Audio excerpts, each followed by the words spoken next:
Greetings, everyone, and welcome to another edition of Island Girl Foods TV. Well, this is the month of June, which I'm so excited about because it happens to be my birthday month and it also happens to be World Ocean Month. Talk about sustainable seafood. Today, I'm making one of the Bahamas' most delectable seafood dishes, which happens to be our stuffed crab. We actually call it Andros stuffed crab because it originates from that wonderful island of Andros, Bahamas, which happened to be the largest island in the Bahamas at 2,300 square miles. Andros is called Land of the Crabs because it's so famous for its land crabs, and we have white and black land crabs, and they're really strange looking, but oh so tasty. Well, I don't happen to have any land crabs here, but I do have one of my favorite crab substitutes, which is Dungeness crab. Talk about sustainability.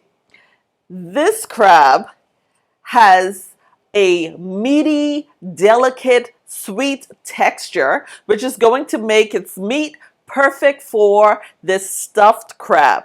So remember to hit that subscribe button and ring that notification bell so that you're notified every week as I upload new videos. And as always, if you're going, let's go.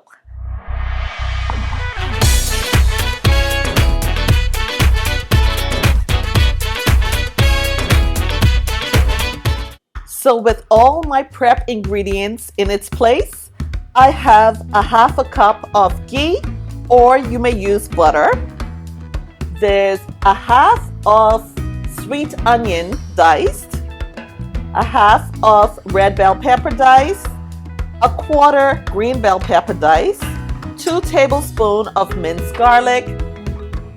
There's about a tablespoon of delicious crab mustard taken from the shells, a quarter cup of fresh thyme sprigs, a half of diced scotch bonnet, about a half a cup of diced Italian parsley, about 1.5 cups of delicious lump and Dungeness crab meat mixed, a half a cup of golden raisins, a half of lemon juiced.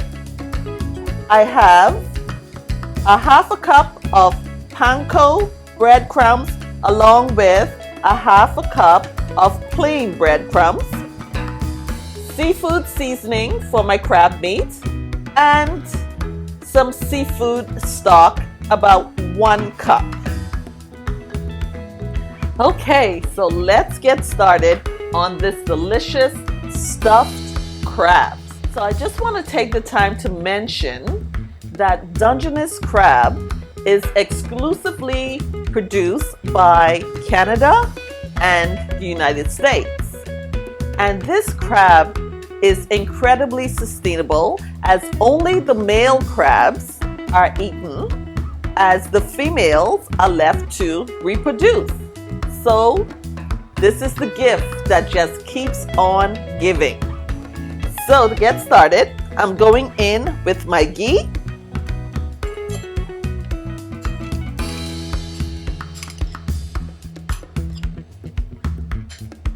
And if you don't have ghee, just go ahead and use some butter. And then in goes my onions.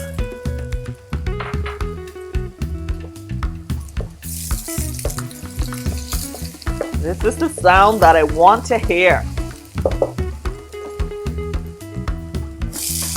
My red bell pepper,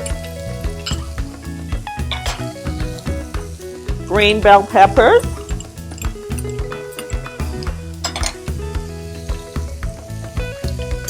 just going to give this a little stir, as we basically just want our vegetables to sweat and not burn, because no one wants those burnt bitter pieces of onions and peppers. And as always, then you add your garlic, because garlic only needs a minute to cook and release that fragrant oil. And as soon as you smell it, folks, it's ready to add your next ingredient, which is this wonderful crab mustard that I told you guys about. So crab mustard looks exactly like mustard. It's the same color. It's not the bile, but it's this delicious, fragrant mustard that comes from the crab. And you can add it because it gives your dish more flavor. Now it's time to add my crab meat. And as I mentioned, this is lump crab meat as well as some of the Dungeness picked crab meat, because I'm making enough to stuff 2 large Dungeness crab shells. Unlike my native Andros land crabs, which their shells are about half the size of Dungeness crab shells. So this recipe would be for 2 Dungeness crabs, whereas if we were using Andros land crabs, this would take care of about 6 crabs. And as always, you know me guys, I season as I go along.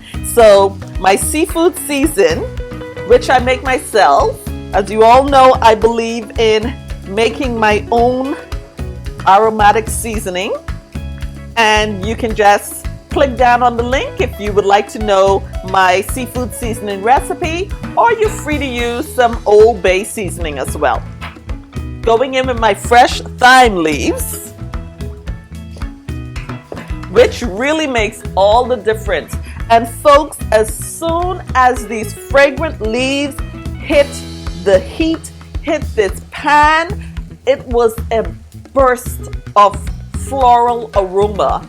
Amazing. And now we love a little heat in the islands, so I'm just gonna go in with about a half of Scotch bonnet pepper, but a little heat just gives it a wonderful balance for me. Going in with some of my parsley, my golden raisins. You may also use diced apricots. We just want a little sweetness to this mixture.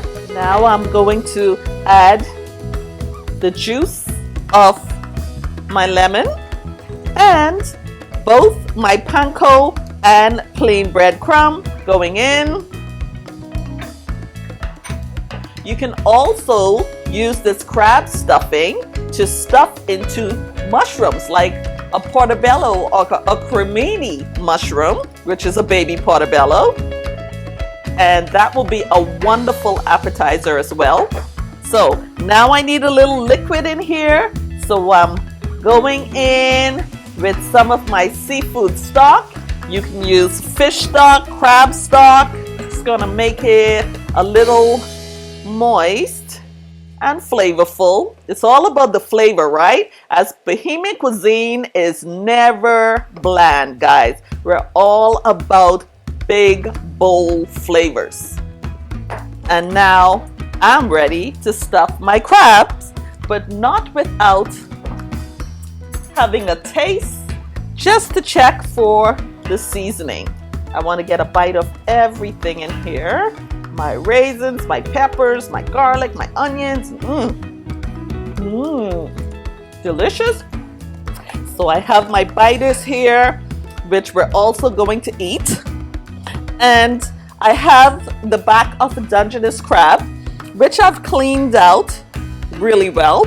And now I'm going in with this delectable crab stuffing. Guys, Father's Day a very special occasion. It's also this month. And in the Bahamas, we cannot have Father's Day without giving the wonderful men in our lives some type of delicious crab dish, whether it's crab and rice, whether it's a crab soup. But for my husband, he will certainly appreciate this delectable, delicious stuffed crab. Look at this, guys. Camera guy, come in a little closer on this. This is where you guys just have to eat with your eyes to know how good this is going to taste. Unless you decide to get up off that couch and treat Dad this summer and celebrate World Ocean Month by making this delicious, exotic stuffed crabs. Tell me that your guests will not feel incredibly special if you had a beautiful platter of these beautiful Dungeness stuffed crabs. I know this will make anyone feel special. So tune in, guys. I'll be on CTV Your Morning Toronto on Wednesday, June 24th in celebration of World Ocean Month, where I will be sharing many more delectable and fabulous seafood dishes. You don't want to miss out. Until next time, remember to leave your comments and like. When it comes to Caribbean cuisine, no one does it better than your island girl. Cheers.